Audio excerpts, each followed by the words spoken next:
लेकिन अभी तक ममता बनर्जी इन पीड़ितों से मिलने नहीं गई हैं। राज्य की मुख्यमंत्री के तौर पर हो सकता है ममता बनर्जी किसी और काम में व्यस्त हो, लेकिन पीड़ितों से मिलने के लिए बंगाल के राज्यपाल ने समय निकाला है।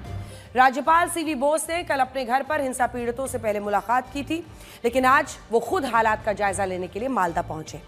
हम आपको तस्वीरें दिखा रहे हैं। उन्होंने शरणार्थी शिविर में हिंसा पीड़ितों से जाकर मुलाकात की, उनसे बातचीत की और ये जानने की कोशिश की कि कैसे अपने ही देश में हिंदू परिवार शरणार्थियों की तरह जीने के लिए मजबूर है।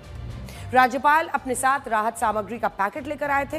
उन्होंने पीड़ितों को राहत सामग्री बांटते हुए सांत्वना दी। वक्फ कानून के खिलाफ 8, 11 और 12 अप्रैल को मुर्शिदाबाद के शमशेरगंज, सूती, धूलिया, जंगीपुरा जबरदस्त हिंसा हुई थी। तस्वीरें हमने आपके सामने रख दी हैं। 3 लोग इसमें मारे गए थे। इस हिंसा को लेकर हाईकोर्ट में सरकार ने कबूल किया है कि उपद्रवियों ने हिंदुओं को टारगेट किया था और पुलिस पर भी घातक हथियारों से हमला किया था। ये खुद पश्चिम बंगाल की पुलिस ने हाईकोर्ट को बताया है और लिखा है कि हिंदू परिवारों पर मुसलमानों ने हमला किया। मुर्शिदाबाद हिंसा के बाद बीजेपी इस बात पर जोर दे रही है कि बंगाल में हालात बहुत खराब हो चुके हैं और इसीलिए यहां राष्ट्रपति शासन लगना चाहिए। अब राज्यपाल सीवी बोस हिंसा पीड़ितों से मिलने के बाद एक बाकायदा रिपोर्ट तैयार करने वाले हैं, जिसे वो केंद्र सरकार को भेजेंगे। अगर उन्हें हालात सामान्य नहीं दिखे तो मुमकिन है कि कुछ बड़े फैसले लिए जा सकते हैं। संविधान के अनुच्छेद 356 के तहत राज्यपाल राष्ट्रपति शासन लगाने की सिफारिश कर सकते हैं। इस स्थिति में राज्य सरकार गिर जाएगी। हालांकि इसके आसार फिलहाल कम है, फिर भी ममता बनर्जी को इस बात का डर जरूर है। वैसे आज मालदा में हिंसा पीड़ितों से मिलने के लिए केवल सीवी बोस ही नहीं गए थे, राष्ट्रीय महिला आयोग और मानवाधिकार आयोग की टीम भी आज गई थी। इन टीमों ने भी पीड़ितों से बातचीत की। लोगों ने खुद पर हुए जो अत्याचार थे उसकी दर्दनाक कहानियां बताई।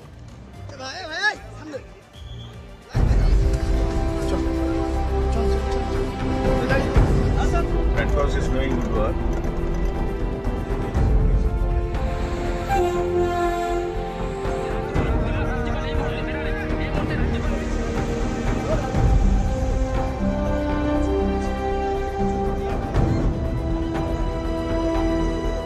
वैष्णव नगर मालदा के उस कैंप के सामने है जहां पे राज्यपाल फिलहाल लोगों के साथ जो अंदर है उनसे मीटिंग कर रहे हैं और बाहर जो देखा जा रहा है बहुत लोग प्रदर्शन जो है वो कर रहे हैं। जो हुआ था मुर्शिदाबाद में उसको लेकर ये लोग जो हैं वो प्रदर्शन कर रहे हैं। हमने इस मुद्दे पर AIMIM चीफ असदुद्दीन ओवैसी से बात की है। उन्होंने वक्फ कानून के विरोध का मास्टर प्लान बताया। चलिए हम आपको असदुद्दीन ओवैसी के साथ हुई हमारी इस विस्फोटक बातचीत का हिस्सा दिखाते हैं।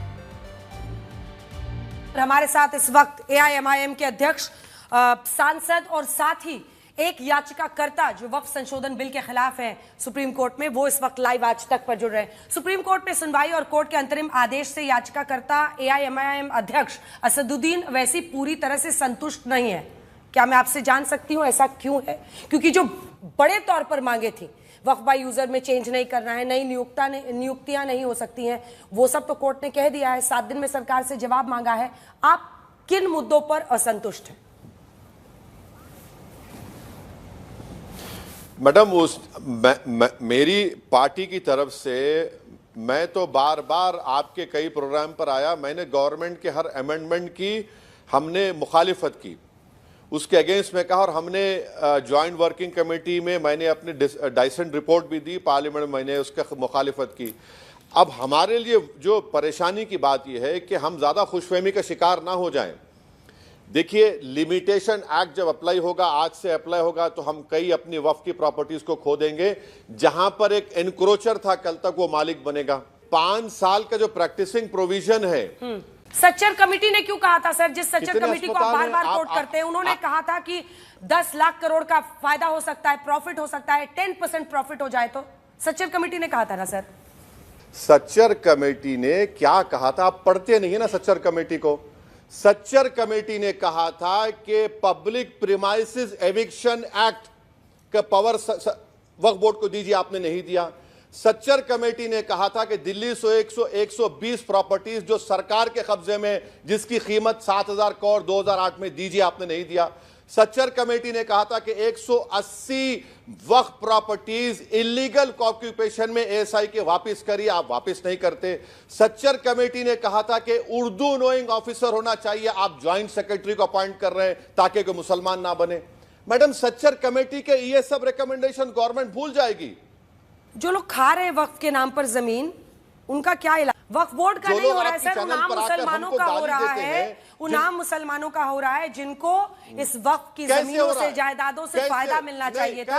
हम लोग सड़कों पर भी लोगों से मिलते हैं सर। असदुद्दीन ओवैसी साहब, देखिए सर, लड़ने के लिए तो बैठे नहीं है सर, लेकिन एक दूसरी राय भी है जो आपको सुननी चाहिए। हम लोग भी लोगों के बीच में जाते हैं और जब उनसे पूछते हैं कि आपको वक्फ की जमीन से, वक्फ बोर्ड से कुछ फायदा मिला है, अनेकों मुसलमान हमें मिलते हैं सर जो डिनाई करते हैं कि उनको आज तक कोई भी फायदा नहीं मिला है।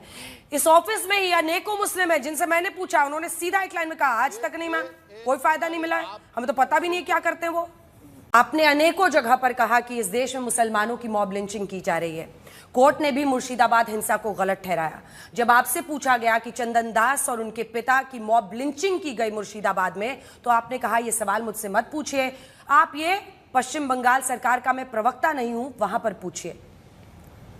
आज मैं आपसे पूछती हूं और मैं पूछूंगी आपसे। मैडम, मैं आपको बहुत अच्छा कि आपने सवाल ने बहुत अच्छा कि अंजना ओम कश्यप ने बड़ा एहसान किया मुझसे सवाल पूछकर। तो पहले सवाल के जवाब में मैंने कहा कि वहां की सरकार जवाब देगी। जब हिंसा का सवाल इन दो अंग्रेजी चैनल के हस्बैंड एंड वाइफ ने पूछा तो मैंने कहा मैं इसको कंडेम करता हूं। और फिर उन्होंने कहा था कि वो दो हिंदू धर्म के लोगों की मॉब लिंचिंग हुई, तो मैंने कहा एक पुलिस फायरिंग में मुसलमान भी मारा गया, मैं उस वायलेंस को कंडेम करता हूं। कुछ महीने पहले हिमाचल सरकार की हालत ये थी कि वो अपने राज्य के कर्मचारियों की सैलरी देने में मुश्किल का सामना कर रहे थे। सरकारी कर्मचारियों को कई महीने तक लेट सैलरी मिलती रही, लेकिन उसी हिमाचल प्रदेश में नेशनल हेराल्ड को सरकारी विज्ञापनों के नाम पर करीब 2.5 करोड़ रुपए बांट दिए गए। तस्वीरें देखिए, ये वही नेशनल हेराल्ड बिल्डिंग है जहां से ये नेशनल हेराल्ड अखबार है जिसको लेकर ईडी ने अपनी चार्जशीट में सोनिया गांधी और राहुल गांधी को आरोपी बनाया है। ईडी ने मनी लॉन्ड्रिंग का केस बनाया है। अब इसे हिमाचल प्रदेश की सुखविंदर सिंह सुक्खू सरकार की मजबूरी कही है, क्या कुछ और। लेकिन राज्य का खजाना खाली होने के बावजूद इस अखबार को हर महीने लाखों रुपए दिए जाते रहे। मेरे पास पूरी रिपोर्ट है, क्योंकि हम जब ब्लैक एंड व्हाइट में आते हैं तो पूरी जानकारी और रिसर्च के साथ आते हैं। ये वो कागजात हैं जिसमें सरकार की तरफ से दिए गए पूरे खर्च का लेखा जोखा है, किस अखबार को कितना पैसा दिया गया। रिपोर्ट्स की माने तो ज्यादातर भारतीय इस तरह की बीमारियों का इलाज खुद ही कर लेते हैं या फिर मेडिकल स्टोर वाले से बोलकर कोई भी दवाई खा लेते हैं। एक साधारण सी पैरासिटामोल जो कुछ देर के लिए आपको राहत तो दे देती है, लेकिन ये राहत आपको आने वाले वक्त में कितनी बड़ी मुश्किल में डाल सकती है, ये हम आपको बताते हैं। अमेरिका में रहने वाले डॉक्टर पलानियप्पन ने भारतीयों और डोलो को लेकर कहा है कि भारत के लोग डोलो 650 को ऐसे खाते हैं जैसे टॉफी खा रहे हो। यानी जिस तरह लोग शौक से स्वाद के लिए टॉफी चॉकलेट खाते हैं, वैसे ही कुछ लोग छोटी छोटी बात पर हरारत है, दिक्कत है, खा लो एक डोलो 650। डॉक्टर पलानियप्पन के इस दावे में कितना दम है, सबसे पहले इसे समझते हैं। देखिए, डोलो 650 टैबलेट पैरासिटामोल का एक ब्रांड है। पैरासिटामोल एक जेनरिक सॉल्ट है जिसका इस्तेमाल आमतौर पर दर्द और बुखार में किया जाता है। फार्मा कंपनीज क्रोसिन, कैलपॉल या डोलो जैसे अलग अलग ब्रांड्स हैं जो पैरासिटामोल सॉल्ट को ही अलग अलग नाम से बेचती हैं। सही कहा अंजना, ये वही लिस्ट है। इसमें श्री कृष्ण के उपदेशों का संकलन गीता को शामिल किया गया है, जिसने दुनिया भर में लोगों को जीवन की सही राह दिखाई। भगवत गीता जीवन की समस्याओं का समाधान बताती है, सही गलत को समझने और उससे निपटने का तरीका बताती है। वहीं नाट्य शास्त्र कला की दुनिया से रूबरू कराती है। प्रधानमंत्री नरेंद्र मोदी ने भी यूनेस्को के इस फैसले का स्वागत किया है। ये दुनिया भर में हर भारतीय के लिए गर्व का क्षण है। गीता और नाट्य शास्त्र को यूनेस्को के memory of the world register में शामिल किया गया है। ये हमारी संस्कृति और ज्ञान की पहचान है जो हमेशा से रही है। गीता और नाट्य शास्त्र ने सदियों से सभ्यता और चेतना को बढ़ावा दिया है। इनकी बातें आज भी दुनिया को प्रेरणा देती हैं।